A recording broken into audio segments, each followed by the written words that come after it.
네, 안녕하세요. 정경유착의 이은주입니다. 먼저 오늘 함께 하실 분 소개해드릴게요. 인사해 주시죠. 네, 안녕하십니까. 컬럼니스트 문서진입니다. 네, 오늘 서브로 진행을 맡게 된 이건 앵커입니다. 반갑습니다. 강등 되셨네. 예? 강등이 원래 메인이셨죠. 항상 그 조회수가 어떻게 나오느냐에 따라서 메인을 바꿀 생각입니다. 그런데 그럼 만약에 지금 윤지 앵커를 계속 메인으로 두고 싶으시다면 네. 조회를 되게 많이 해주셔야 돼요. 좋아요 꼭 눌러주시고. 약간 프로듀스 101 같은 실적에 따라 저희는 실적 높은 놈이 형입니다. 이런 식으로 진행할 거예요. 네, 오늘 함께 하실 주제는요. 또 SM 엔터테인먼트가 키스트랑 한솥밥을 먹게 됐죠. 그렇죠. 네. 그에 대해서 함께 얘기를 해볼까 하는데요. 먼저 간단하게 이 사건에 대해서 네. 교류를 해주실까요? 사건인가요? 영준 씨한테 사고일 수 있어요. 일단 뭐 다들 아실 거면 아시는 건 이제 이거 SM이 지금 이번에 이제 키스트랑 네. 그다음에 이제 FNC 에드컬처를 먹었습니다. 그쵸. 근데 이제 이게 구조 자체가 일단은 그러니까 완전히 그냥 싹 먹어버리면서 아예 소위 말하면 약간 적대적 M&A 한 건 아니고요. 그러니까 SM이 그러니까 이 키스트의 지분을 인수를 했고 대신 또 유상증자를 통해서 중요한 게 그러니까 이 SM의 유상증자를 통해서 배용준 씨가 또 SM의 또 지분을 인수하는 그런 이제 약간은 이거 뭐 크로스 수학 같은 그런 느낌의 M&A가 나왔고요. 물론 근데 중요한 건 결정적인 건 이제 SM이 키스트에 영향력을 미쳤다는 거, 일대 주주에 올랐다는 건 뭐 사실이고요. 그 다음에 중요한 건 FNC 에드컬처 같은 경우는 명확하게 이제 일대 주주로 왔어요. 명확하게 다 먹었습니다. 그러니까 지금은 이제 FNC 엔터가 원래 FNC 에그컬처의 원래 일제 주주고 2대 주주가 이제 한시 형제가 가지고 있었는데 이 지분을 싹 다 먹었어요. 싹 다 이제 SM이 먹으면서 이제 일대 주주로 올라온 모습입니다. 그런데 그 에드컬처, FNC 에드컬처 그건 뭐 하는 회사입니까? 그러니까 이제 이게 사실 FNC를 먹었다고 하면 그냥 우리가 말하는 FNC 엔터를 먹었다. 네. 그건 엄청 큰 거잖아요. 그러니까 제가 좋아하는 AOA를 네. 인수를 했다는 건데 그건 아니고요.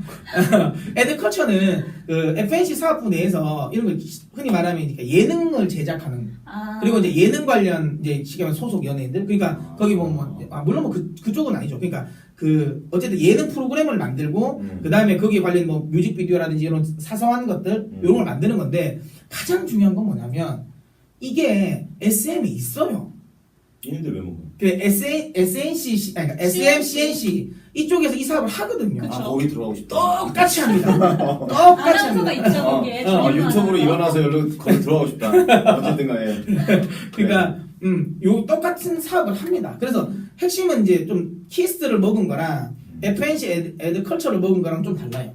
이건 제가 사실 방송에서는 좀 할 수 있을지는 모르겠는데 이건 어차피 뭐 제가 유튜브니까 말할 수 있을 것 같습니다. 뭐 적당히 말하죠. 그러니까 제가 조금 더 많은 부분을 이야기하면 안 될 것 같고요. 안 그래 돼요? 이제 유튜브에서도 낼 수 있는 언급 정도로 한다면 예. 그런 것 같습니다. 뭐 사실 키스트를 인수를 한 거는 사업의 시너지가 맞습니다. 명확하죠. 왜냐하면 지금 SM도 물론 배우 라인은 있어요. 근데 항상 이제 그 SM을 저는 SM이거든요. 아, 그래요? 소녀시대 팬이다. 소녀시대 팬 제 소원 일기거든요. 되게 싫어요. 콘서트도 네, 다녀가지고. 많이 다녔죠. 항상 따라다녔죠. 소원 화이팅. 너무 싫다. 그래서 그러니까 근데 지금 무슨 이야기하다 이거죠? SM? 이제 말을 짧게 하라고. 그러니까 SM을 많이 아는 분이 이런 말을 합니다. 그러니까 가수 라인들은 잘 갑니다. 항상 뭘 내면 다 성공을 했어요. 그쵸. 그래서 항상 배우 쪽이나 네. 드라마 제작 관련 부분에서는 항상 약점을 보였어요. 그런데 키스는 여기서 명확하잖아요. 배우의 명확한 그쵸. 뭐 배용준을 비롯해서 일단 기본적으로 가장 중요한 건 중추적인 역할을 하고 있는 건 김수현. 네. 뭐 그러니까 계속 이제 배우 관련 부분 그리고 키스트가 또 드라마 같은 것도 제작하면서 성공한 케이스도 그쵸. 많다 보니까 이쪽 부분에서 그러니까 SM이 잘 못하는 사업을 조금 더 강화했다는 부분 요 부분이고 또 하나는 많은 분들이 잘 모르시는데 키스트를 인수를 하면서 숨은 게 딱 하나 있습니다. 그거 말고 배우 라인 성형 이거 확대 말고 또 하나 더 있어요. 키스트가 뭐 배우만 하는 게 아니라 딴 것도 해요? 일본 쪽에 또 일본 또 법인 해외 법인이 있거든요. 거기에 보면 그 DATV라고 있어요. 그러니까 DATV. 그러니까 일본 내에서 한류 방송하는 케이블 채널이 있어요. 똘똘하네. 네, 근데 중요한 건 이거는 사실 저는 개인적으로 SM 그냥 안 먹어도 돼요. 사실 그거는 약간 그냥 소위 말하는 뭐라 그러지? 그냥 코끼리 비스켓 정도밖에 안 돼요. 뭐 돈이 안 되는데 이걸 먹은 결정적인 이유가 있습니다. 거기에 그러니까 거기 그러니까 DATV가 가지고 있는 어떤 한 그룹 소속 그룹이 어떤 한 그룹이 있어요. 그 그룹의 일본 활동의 판권을 얘가 다 가지고 있어요. 아, 그룹 그룹이- 가수 그룹. 누굴 것 같아요? 아 근데 사실 웬만한 SM이면 뭐 쉽게 말해 엑소도 있고 좀 그쵸. 다 있잖아요. 근데 있어요. 누굴 것 같아요? 말해도 되는 거야? 아니 말해도 되죠. 아니 그룹. 난 전혀 모르겠다. 그냥 진짜. 그 엑소 아니 배우 아니에요. 엑소와 레드벨벳 SM이죠. SM이잖아요 진짜 미치겠다 진짜 아니시 편집돼야지. 누구죠? 순간 웃겼어요. 맞을 뻔했어 지금. 지금 지금 양대 산맥 대격할 만한 어찌 보면 조금 더 지금 현재 인기로 방탄소년단? 맞아요. BTS가? 네, BTS 오우씨. 맞아요. 진짜요? 네. 방시혁? 예 맞아요. 그러니까 원래 그러니까 그 전체적인 모든 이제 그 판권에 있는 것들은 다 이제 이쪽에 있죠. 그러니까 그 오. 빅브라더스 아니 그 뭐죠 빅엔터죠. 예 네. 빅히트엔터인가? 예 이쪽에 있는데 방시혁이었던 하는 그쪽에 있지만 중요한 건 일본 내에서 원래 그랬습니다. SM이든 뭐든 일본은 엔터테인먼트 사업 구조가 다른 게 무조건 우리나라에서 바로 할 수 있는 게 아니에요. 그러니까 일본 쪽에 있는 업체들을 끼고 해야 되거든요. 네. 근데 그러니까 만약에 방탄소년단이 일본에서 활동을 하면 이쪽이랑 활동을 해야 돼요.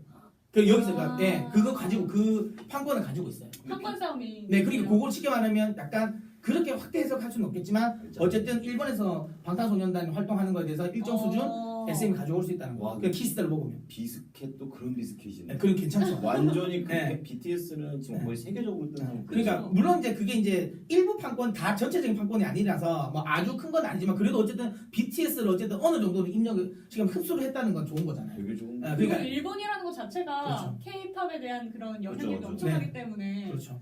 그래서 이제 이쪽은 키스트를 먹은 건 확실하게 사업의 시너지 효과 때문에 먹은 게 맞습니다. 근데 이제 이 FNC 에드컬처는 그냥 표면상으로 보면 분명히 뭐 아까도 얘기했지만 그 SM, CNC가 하는 사업을 거의 똑같이 하고 있거든요. 근데 뭐 이걸 똑같이 먹었다는 건 그냥 뭐 쉽게 말하면 팔기인가요? 아니 영향력 좀 비슷한 건데 원 플러스 원 약간 이런 느낌. 원 플러스 원보다 회사가 다르니까 그건 아닌데 소송 들어오겠다. 씨.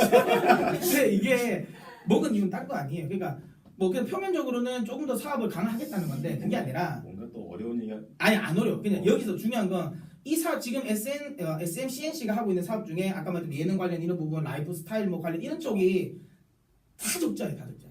지금 뭐 YG도 지금 걱정되는 건 YG 플러스 매듭 비슷한 사업을 하거든요. 네. 예. 이쪽 계속 적자거든요. 예, 항상 YG 실적 나오면 계속 걔들이 적자가 많이 나서 계속 까먹고 있거든요. 양 사장님 되게 네. 짜증나게 하는. 근데 중요한 건 뭔지 아세요? 그래서 왜 그러니까 그런 거죠. 그러니까 연결 기준으로 보면 계속 얘 때문에 손해를 많이 봐요. SM도 그렇거든요. 이쪽 부분에서. 근데 어떻게 되냐면 이게 지배 구조를 이게 설명하면 너무 긴데 하여튼 지배 구조상 이 순위가 있어요. 네. 그러니까 이게 그 지배 주주 순이익이라는 게 있는데 그러니까 이 지배를 가지고 있는 이 지금 계열사의 지분 대비해서 뭐 손실 수익 나는 이 구조가 있어요. 근데 이게 중요한 건 뭐냐면 CNC가 적자를 많이 내면 SM에 엄청나게 좀 피해를 많이 봐요. 그러니까 연결 기준으로 봤을 때 영업이익 손실이 많이 나오는데 여기에 있는 적자를 다른 회사로 조금 더 지배 구조가 약한 쪽으로 떠넘기면 네. 지배주주 순이익이 오히려 높아져요. 그러니까 여기엔 적자를 다 떠넘기려고 하는 거예요. 제 생각이 그렇습니다. 떠넘기려 적자를 보내려고. 그러니까 적자 사업을 소위 말하면 약간 지배 구조가 약한 쪽으로 해서 싹 떼가지고 일로 다 보내는 거예요. 그러니까 이쪽은 흑자만 남겨놓고 그리고 나서 적자는 이쪽으로 떼어놓고. 근데 보통 그렇게 합니다. 총합은 아니죠. 왜냐하면 쉽게 말하면 가지고 있는 지분 자체가 다르잖아요. 지분이 달라요. 그러면 여기는 지분이 이만큼 가지고 있으니까 여기 나오는 소위 말하는 연결 이익 구조가 더 많이 포함이 되는데 여기 별로 없기 때문에 여기서 적자 봐도 얘들만 적자 보는 거지 이쪽 분 큰 피해는 안 줘요. 아주 못했는. 근데 선사의 맹점이네. 선사의 맹점. 근데 어쩔 수 없어. 근데 이거는 많은 M&A나 이런 거 기업 활동하면 바로 이렇게 합니다 보통. 대부분의 기업들이 다 그렇게 하고 있어요. 이거는 뭐 불법은 아닙니다. 편법이잖아요. 편법도 아닙니다. 왜 법으로 정해져 있어? 할 수 있어요. 못된 X. 할 수 있어요. 근데 그러니까 물론 물론 아까 했지만 이거는 그냥 제가 합리적인 이제 추론인 거고요. 근데 거의 맞을 겁니다. 이거는 거의 맞을 겁니다. 근데 왜냐면 아까 했지만 전혀 시너지 효과는 없거든요. 다만 조금만 더 이해할 수 있는 부분은 그건 있겠죠.